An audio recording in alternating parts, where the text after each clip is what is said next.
जो आपस में एक दूसरे के प्रति खींचातानी है, जो कदूरत है, ईर्ष्या है, द्वेष है, इस सब को फिर श्वास के साथ बाहर निकालो। जैसे मैंने आपको बताया कि आप दीन होकर परमेश्वर को सर्वश्रेष्ठ और सर्वोपरि सर्वशक्तिमान समर्थ मानकर, सदगुरु को सब कुछ मानकर, सर्वे सर्वा मानकर श्वास को अंदर ले जाओ। प्रार्थना करते करते अंदर ले जाओ, और जब श्वास छोड़ते हैं तो मन के अंदर जितने भी जो भी संगतियां जो छिपी हुई हैं, इनको सबको श्वास के साथ में बाहर निकालो और इसको खाली करो। जितनी भी अंतःकरण में जो संकीर्णता भरी हुई है, जो संकीर्ण विचार है,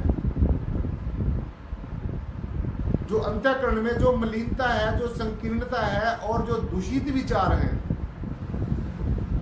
दूषित विचार जिनका कोई मतलब नहीं है, निरर्थक अर्थहीन जो बातें हैं, वो बेकार में आपने भरी हुई है और उनका बोझ बेकार में उठाया हुआ है,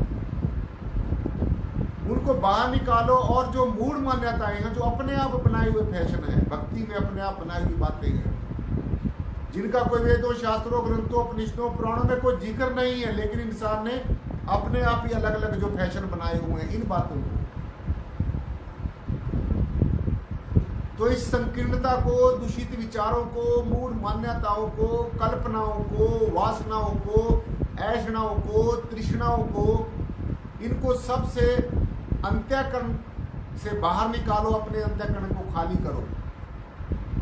अच्छी विशुद्ध भावनाएं, प्योरिटी और श्योरिटी की भावनाएं, परमेश्वर के शरणागत और समर्पित भावों की भावनाओं को लेकर अपने आप को दीन समझकर, सदगुरु को सर्वे सर्वा समझकर श्वास को अंदर खींचो और परमेश्वर के आगे प्रार्थना करो, प्रेयर करो। और फिर जो श्वास छोड़ते हैं उसके अंदर ये जो मैंने सारी चीजें बताई हैं, इनको बाहर निकालो, अपने आप को खाली करो। विचारों से भी खाली करो और विकारों से भी खाली करो। जब शून्य हो जाओगे, थॉटलेस हो जाओगे, विचारहीन हो जाओगे और विकारहीन हो जाओगे, साथ संगत ये जीव जब हो जाएगा, तो तब जाकर इसके अंतःकरण में सकून होगा, तब इसको अगम का वेद पता चलेगा, तब इसको आगे चलने की प्रेरणा मिलेगी, तब इसकी संसार से जो है निवृत्ति होगी, विरक्ति होगी, आसक्ति नहीं होगी, विरक्ति होगी। जो संसार की आसक्ति है वो विरक्ति में बदल जाएगी। पहले जो संसार का ध्यान था वो अब निराकार की तरफ मुख मुड़ जाएगा। तो जीव का जो रुख है संसार से निराकार की तरफ मुड़ जाएगा जब ये अंतःकरण साफ हो जाएगा। और एक सबसे बड़ी विशेष बात है, भक्ति मार्ग के अंदर किसी की उधारी ली गई बातें नहीं कामयाब होती। इधर उधर से इकट्ठी की गई जो बातें हैं उनको छोड़ दो, स्वयं मेहनत करो। जैसे शेर होता है, जंगल के अंदर शेर होता है, उसको जंगल का राजा कहा जाता है। उसके अंदर एक बहुत बड़ी खूबी होती है, और वो खूबी क्या होती है साथ संगत जी? जंगल के अंदर चाहे शेर भूखा फिरता रहे, लेकिन वो कभी भी किसी का मारा हुआ भोजन नहीं खाता। मान लो किसी और के द्वारा शिकार किया गया है, मरा हुआ भोजन है, उसको कभी नहीं खाता।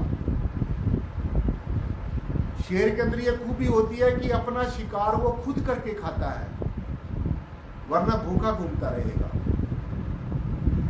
ऐसे ही एक योगी वही सच्चा योगी माना जाता है जो अपना योग खुद कमाता है, खुद मेहनत करता है, स्वाध्याय करता है, पुरुषार्थ करता है, मेहनत करता है और नित्य प्रति आराधना और साधना करता है और निष्काम भाव से करता है। अपने कर्म की कभी भी ये नहीं है कि मेरे प्रभु मैंने तेरी इतनी भक्ति की है, मैंने तेरे लिए ये किया है, तेरे इतना प्रचार किया है, मैंने तेरा इतना भजन किया, इतना सुमरण किया, मेरे को क्यों फल आपने नहीं दिया? तो भगवान जी ने गीता के अंदर ये स्पष्ट कर दिया कि कर्म करना हमारा अधिकार है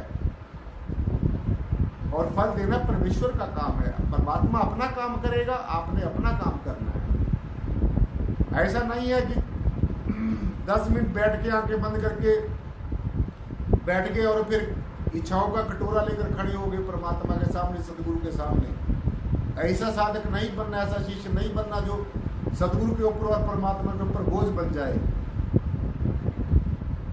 तो भगवान जी ने क्यों कहा अर्जुन को भी, अर्जुन तू कर्म करता चल, फल की इच्छा ना कर, इसलिए कहा है। बहुत लोग पूछते हैं कि ये बात क्यों कही है, तो मैं आपको भी स्पष्ट से बता दूं कि भगवान जी ने इसलिए कहा है कि सृष्टि का, प्रकृति का ये नियम है।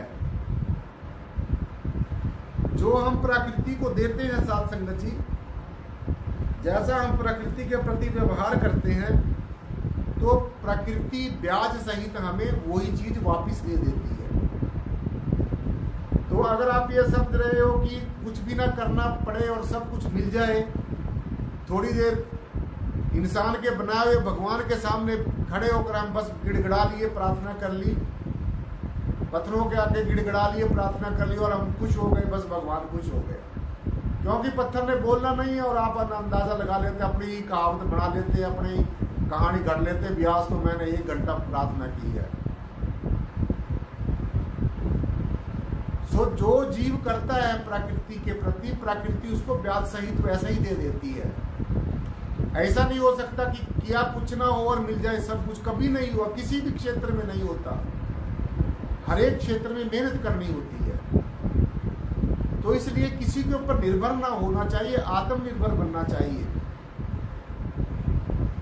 इधर उधर की ली गई जो उधारी बातें हैं उनको छोड़ दो, उनको दिमाग में भर के ना फिरो, स्वयं की मेहनत करो। जब स्वयं आप मेहनत करोगे, मैं ये बात बड़े दावे के साथ कह सकता हूं और मैं ऐसा समझता हूं कि सफलता जरूर मिलेगी, सदगुरु की जरूर रहमत होगी अगर आप मेहनत करोगे। ऐसा हो ही नहीं सकता। तो इसके लिए इतनी ऊंची दात को प्राप्त करके आज मैं देख रहा हूं कि कितने के लोग क्लास में आते हैं, तो मुझे बड़ा ताज्जुब होता है, बड़ी हैरानी होती है और मुझे दुख भी होता है इस बात का कि आप लोगों को इतना कुछ बताने के बावजूद भी आज देखो, मैं देख रहा हूं गिने चुने जो लोग हैं वो क्लास में बैठे हुए हैं। तो क्या हाल होगा आप लोगों का, आप अंदाजा लगा लो। मैं अपने मुख से वो बात नहीं कहना चाहता, बस आप खुद अंदाजा लगा लो क्या हो गया इन लोगों को। इतना बड़ा ऊंचा सूचा ज्ञान लेने के बावजूद भी इनका जो जीवन बद से भी बदतर होता जा रहा है। क्या हो गया इन जीवों को। इतनी बड़ी बड़ी ऊंची ऊंची बातें करते थे, आज कितने के लोग क्लास में बैठे हैं।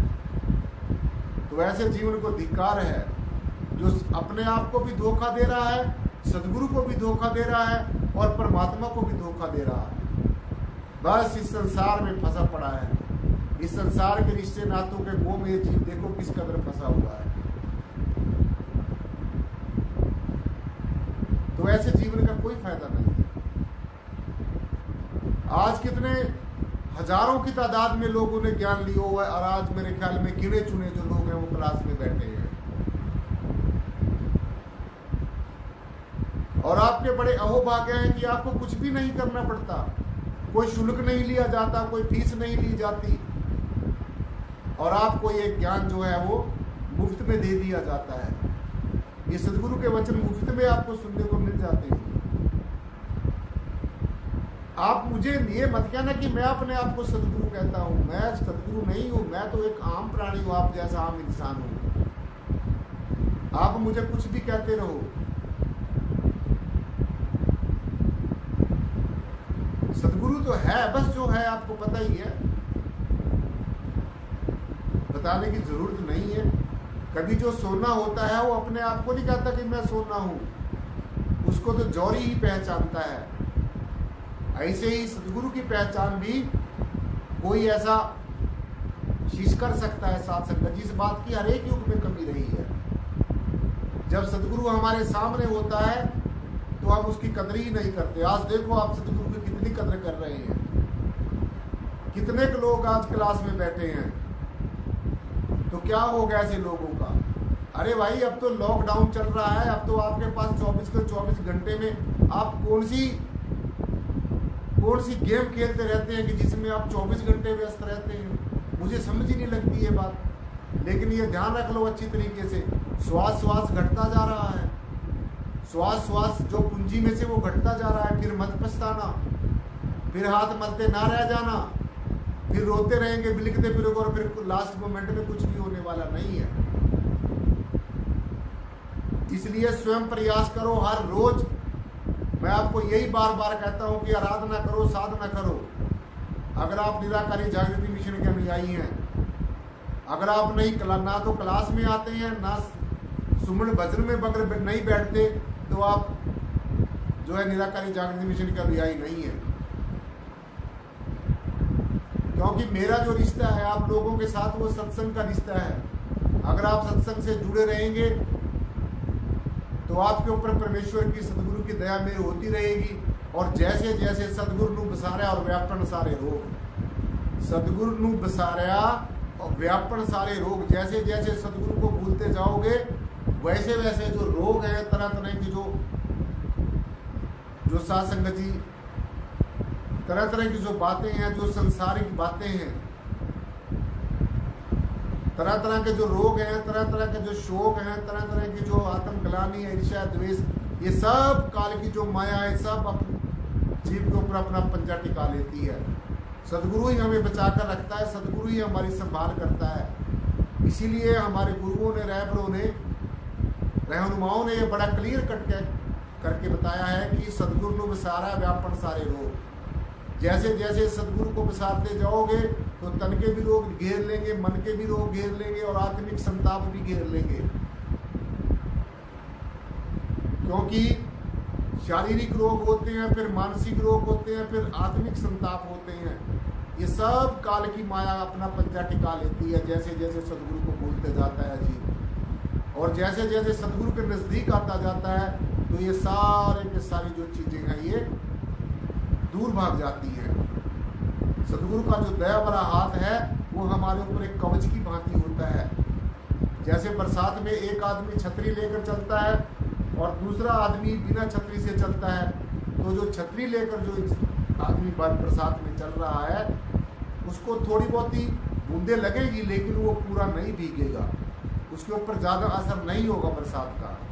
तो ठीक इसी प्रकार से जिसने ये सदगुरु के ज्ञान का कवच पहना हुआ है, जिसने ये सदगुरु के नाम का कवच पहना हुआ है, जिसने सदगुरु की दया मेहर का जिसके ऊपर हाथ है, जिसके ऊपर सदगुरु का रहमो कर्म है, उसका काल की माया बाल मांका भी नहीं कर सकती। काल जितना भी फड़फड़ाता रहे, काल जितनी भी अपनी वजारतें बढ़ाता रहे साध संगत जी, लेकिन जिसके ऊपर सदगुरु का हाथ है, सदगुरु का रहमो कर्म है, उसका काल की माया कुछ नहीं बिगाड़ सकती। तो इसलिए ये बहुत जरूरी है, बहुत ही ज्यादा जरूरी है। और ये जो ज्ञान है, जो आपको ये अमूल्य दात दी गई है, क्योंकि आपको ये मुफ्त में मिल गई है, इसलिए आप लोग इसकी कदर नहीं समझते हैं। ये हर एक युग में कमी रही और सभी में ये कमी देखने को मिलती है। तो क्या हो गया है आप लोगों को, मुझे ये नहीं समझ लगती। सदगुरु आपको क्या बनाना चाहता है और आप फिर उसी में दलदल के अंदर फंसने के लिए भागते हो वापिस। सो भटको ना भाई, भटको ना, भटकना नहीं है। प्रयास करो, मेहनत करो और इस ज्ञान को संभाल के रखो। इस ज्ञान को संभाल के रखना है, स्वयं प्रकाश करना है, स्वयं प्रयास करना है, स्वयं ये मेहनत करनी है। जैसे मैंने शेर का उदाहरण दिया है कि शेर अपना जो मरा हुआ, किसी के द्वारा मारा हुआ भोजन नहीं खाता, वो अपना भोजन खुद करता है, खुद शिकार करता है। इसलिए योगी भी वही होता है जो अपना योग खुद कमाता है। क्योंकि जब तक आपको खुद का अनुभव नहीं होगा, खुद का तजर्बा नहीं होगा, तो ये जो उधारी ली गई बातें हैं, वेदों शास्त्रों के आधार पर जो की गई बातें हैं, तो इससे कुछ बनने वाला नहीं है। ये तो उन संतों का अनुभव है जिनके बारे में हम पढ़ते हैं, जिन्होंने वो वाणी बोली है, उनका ऐसा सा अनुभव है। तो इन वाणियों को मात्र पढ़ने से काम नहीं चलेगा। इनके जो इनमें कहा गया है उस मार्ग के ऊपर भी साध संगत जी जीव को चलना होगा, तभी जाकर उसका जो कल्याण हो सकता है। इसलिए परमेश्वर बड़ा कृपालु भी है, दयालु भी है और बड़ा सख्त भी है। जिसके ऊपर इसकी तिरछी नजर हो जाती है वो विनाश की तरफ चला जाता है, और जिसके ऊपर इसकी रहमो कर्म हो जाता है वो विकास की तरफ, जिसका चहुमुखी विकास हो जाता है। तो भगवान जी ने इसीलिए कहा है कि भूतों प्रेतों की पूजा करने वाला दुर्गति को प्राप्त होता है, देवी देवताओं की पूजा करने वाला देवगति को प्राप्त होता है, और मुझ निर्गुण निराकार परिपूर्ण ब्रह्म को जानने वाला सदगति को प्राप्त होता है, कैवल्य ज्ञान को प्राप्त होता है, मोक्ष और मुक्ति का अधिकारी हो जाता है, संसारिक बंधनों से मुक्त हो जाता है, छुटकारा मिल जाता है, सभी पापों से और संतापों से उसको छुटकारा मिल जाता है। पापी से पापी जो जीव है, जब वो शरणागत भाव से मनसा वाचा कर्मणा से जब वो सद्गुरु की शरण में आ जाता है, तो भगवान जी ने कहा कि मैं पापी से महापापी जीव को भी निष्पाप कर देता हूँ, उसको निर्मल कर देता हूँ। सो इसलिए साध संगत जी, परमेश्वर बड़ा कृपालु भी है, दयालु भी और बड़ा सख्त भी है। तो इसलिए परमेश्वर के आगे हमेशा गुहार लगाते रहो, हमेशा प्रेयर करते रहो, तो जरूर जीवन में सुधार आएगा। बाहर का सुधार भी होगा और अंदर का सुधार भी होगा। तो अपने आप की सदगुरु खुद संभाल करेगा और आप अपने गंतव्य तक जरूर पहुंच जाओगे, अपने मंजिल मकसूदा तक जरूर पहुंचोगे, अपने लक्ष्य तक आप जरूर पहुंचने में सक्षम हो जाओगे। तो इसलिए स्वयं ही आराधना करो, साधना करो, और ऐसा नहीं है कि फॉर्मेलिटी करनी है, एक दिखावा करना है कि बस मैं बहुत बड़ा भक्त हूँ सदगुरु का। नहीं, बड़ी लगन के साथ करनी है और बड़ी निष्ठा के साथ साधना करनी है और आर्त भावों से करनी है। ये प्रार्थना करनी है, जैसे मैंने आपको बताया है। आपके अपने शब्द भी हो सकते हैं। परमात्मा किसी शब्दों का हमारे ऐसा नहीं, किसी की लिखी गई प्रार्थना को हम गा रहे हैं, किसी की लिखी गई बातों को हम उन्हीं का उच्चारण कर रहे हैं। ये तो भाई उस इंसान के अनुभव है जिसने वो चीज लिखी है। उस बातों से, उन आरतियों से, उन वाणियों से आप ये प्रेरणा लो कि हम भी वैसा सा बनने की कोशिश करें और उस मार्ग पर चलने की कोशिश करें। क्योंकि जो हमारे संत महापुरुषों ने अवस्था प्राप्त की, आप भी उसको प्राप्त कर दो। उन्होंने कोई मना नहीं किया भी आप इस बात को प्राप्त नहीं कर सकते, आप भी कर सकते हो। अगर आज से कोई 20 साल पहले, 30 साल पहले किसी ने पीएचडी की डिग्री कर ली हो, जो पीएचडी की डिग्री करने में जो परीक्षाएं होती हैं और जब वो स्टूडेंट है उन परीक्षाओं को पास कर लेता है, तो उसको पीएचडी की डिग्री मिल जाती है, उसको एक अवस्था मिल जाती है, डॉक्टर की डिग्री मिल जाती है। तो जिसने आज से 20-30 साल पहले डिग्री की हो, तो ऐसा नहीं है कि अब वो डिग्री समाप्त हो गई, अब वो ज्ञान समाप्त हो गया है। अभी भी वो ज्ञान हमेशा है। ये ज्ञान स्वरूप परमेश्वर, ये प्रेम स्वरूप परमेश्वर, ये कभी मरता नहीं है, अजर अमर और अविनाशी है। जो इसलिए जो विद्या है, ये पराविद्या है, ये जो ज्ञान है, ये जो ब्रह्म ज्ञान है, ये जो परमेश्वर के बारे में रहस्य की जानने की जो कला है, जो विद्या है, ये कभी समाप्त नहीं होती। सब कुछ बदलता रहता है, सृष्टि अपने तरीके से अपना काम करती रहती है और परमेश्वर अडोल होकर, अडिग होकर अपना काम आप करता रहता है। इसलिए आप अपना काम करते जाओ और परमेश्वर को अपना काम करने दो, सदगुरु को अपना काम करने दो।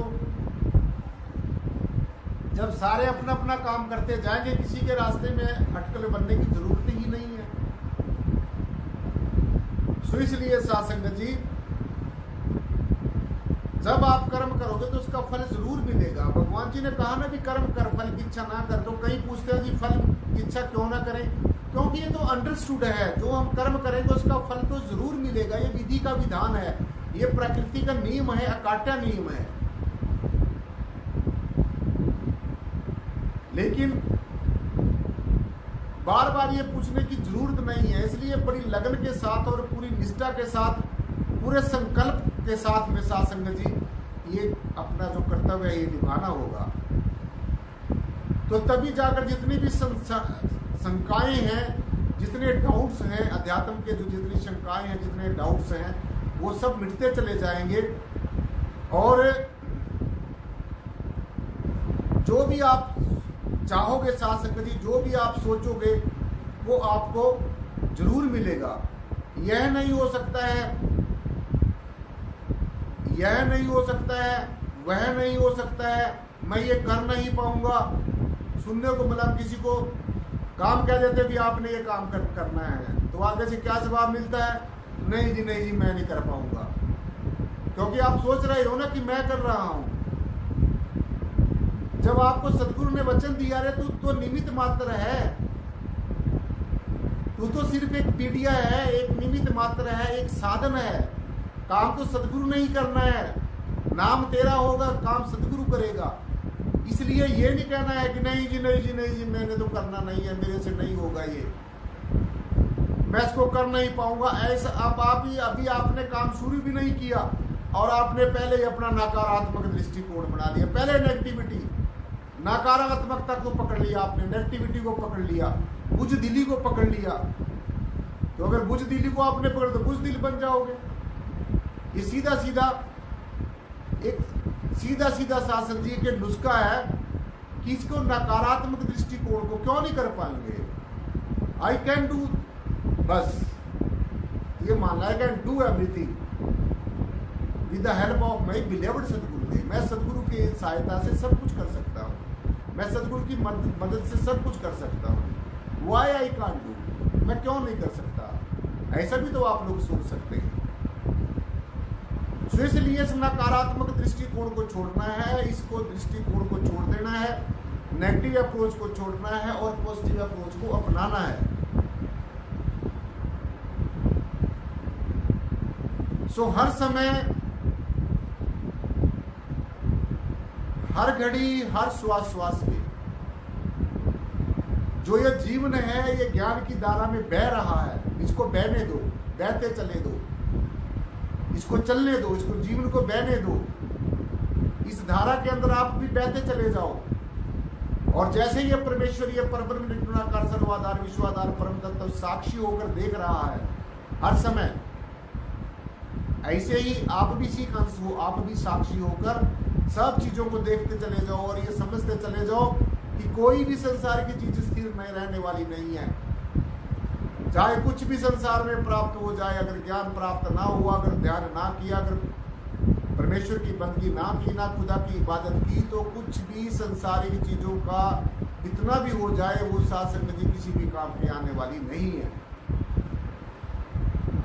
तो मैंने आपको बहुत बार ये बात बताई है कि आप ये ऐसा सा जीवन जो है बनाना है और अंतःकरण में जो विचार उठ रहे हैं, जो उथल पुथल हो रही है, जो कभी अच्छे विचार आते हैं, कभी बुरे विचार आते हैं, कभी किसी के बारे में अच्छे विचार आते हैं, कभी किसी के बारे में नफरत भरे विचार आते हैं, कभी किसी के बारे में ईर्ष्या भरे विचार आते हैं, जो ये उथल पुथल विचारों की ओर रही है, जो हर समय मंथन हो रहा है, तो इसको साक्षी होकर देखते चलते रहना है और जीवन को साथ संगत जी इस ज्ञान की धारा में, इस प्रेम की धारा में, इस भक्ति की धारा में, इस ज्ञान की धारा में, इस प्रार्थना के करते हुए इसको बहते रहना है। हर समय प्रेयर करते रहना है, हर समय प्रार्थना करते रहना है, हर समय सबके भले की मांगता रहना। सर्वजन हिताय सर्वजन सुखाय वाली जो नीति है, वासुदेव कुटुंबकम, ये सारा संसार जो है ये मेरा परिवार है। ये नहीं सोचना कि आपके परिवार के जो 5-4 मेंबर हैं वही सिर्फ आपका परिवार है, ये तो एक छोटी सोच है। और अगर इसी सोच को दिव्यता से देखा जाए तो वासुदेव कुटुंबकम, ये सारा जो संसार है, जो सारे का सारा विश्व है, ये मेरा परिवार है।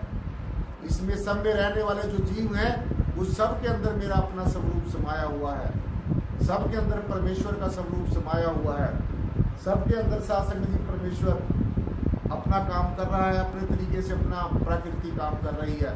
तो ऐसी भावनाओं से युक्त होकर हमने शासन जी हर समय प्रेयर करते रहना है, तभी जाकर हमारा जीवन का बाहर का भी सुधार होगा और अंतर का भी सुधार होगा।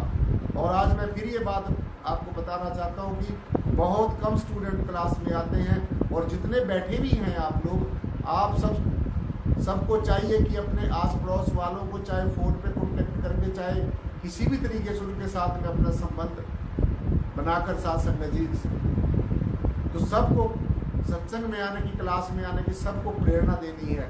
इससे बड़ा भी कोई कर्म नहीं है। जो किसी को भटके हुए को सदमार्ग पर चलने की प्रेरणा दे देता है तो वो भी साथ संगत जी बहुत बड़ा सदकर्म माना जाता है।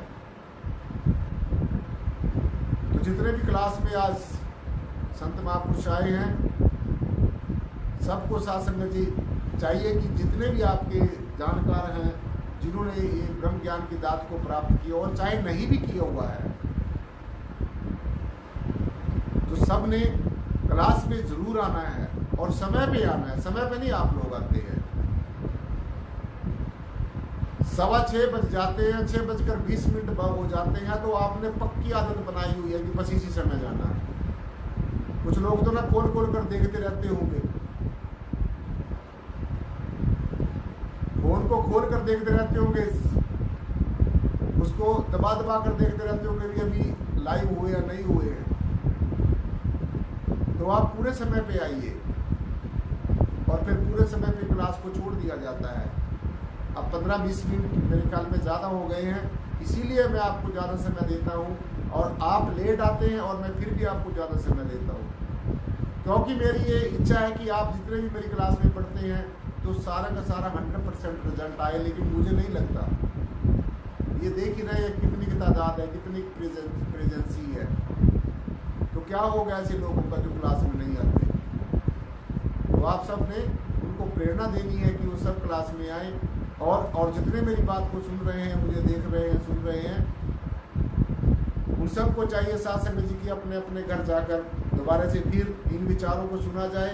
और जो होमवर्क आपको दिया जाता है, हर रोज कहा जाता है कि 2 घंटे सुबह और 2 घंटे शाम को जरूर बैठिए, वरना परमेश्वर की कृपा के का पात्र नहीं बन सकोगे। इसलिए सबके लिए प्रेयर करनी है। आप जब सबके लिए प्रेयर करोगे तो आप भी सबके अंदर आ जाओगे, आपके लिए स्वयं प्रेयर हो जाएगी। और मेरा परमपिता परमेश्वर उन्हीं जीवों से खुश होता है जो अपने गुनाहों को माफ करवाने के लिए पहले दूसरे के गुनाहों को बख्शने के लिए परमेश्वर के आगे गुहार लगाते हैं, पुकार करते हैं, परमेश्वर के आगे बंदगी करते हैं। तो ऐसे जीव परमेश्वर को सबसे ज़्यादा प्रिय है। तो इसलिए साथ संगत जी, आज की जो विचार है वो घर जाकर भी सुनना है और सबके मंगलमय जीवन की जो है कामना करनी है। सारे विश्व का कल्याण हो, सभी जीवों का कल्याण हो, जो हमें नहीं भी चाहते हैं उनका भी कल्याण हो, जो हमें चाहते हैं उनका भी कल्याण हो, सबका कल्याण हो, सबका हित हो, सबका भला हो। ऐसी भावनाओं के साथ युक्त होकर परमेश्वर के आगे गुहार लगानी है, प्रार्थना करनी है। तो निश्चय ही साथ संगत हमारे जीवन का कल्याण होगा, निश्चय ही आपके ऊपर सद्गुरु का रहमो कर्म होगा, निश्चय ही परमेश्वर का अनुग्रह होगा और आपका जीवन जो है वो मंगलमय होगा। तो इन्हीं बातों के साथ, इन्हीं विचारों के साथ आज की जो ज्ञान चर्चा हो ये पर संपन्न होती है। बोलने में कोई त्रुटि हो उसके लिए बार बार क्षमा का प्रार्थी और एक बार सद्गुरु भगवान के नाम का जय घोष जयकारा। बोलो सद्गुरु भगवान की जय। जो बोले तिस बलिहार परम पूजनीय सद्गुरु शहंशाह बूटा सिंह जी महाराज की जय हो। जो बोले तिस बलिहार परम पूजनीय सद्गुरु शहंशाह बूटा सिंह जी महाराज की जय हो।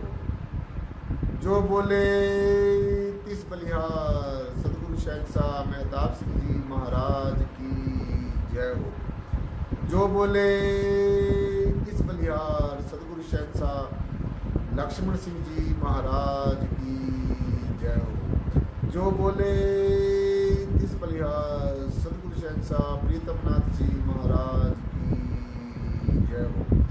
जो बोले तिस बलिहार सर्व संत समाज की जय हो। साथ संगत जी बड़े प्यार और सत्कार के साथ बोलना जी।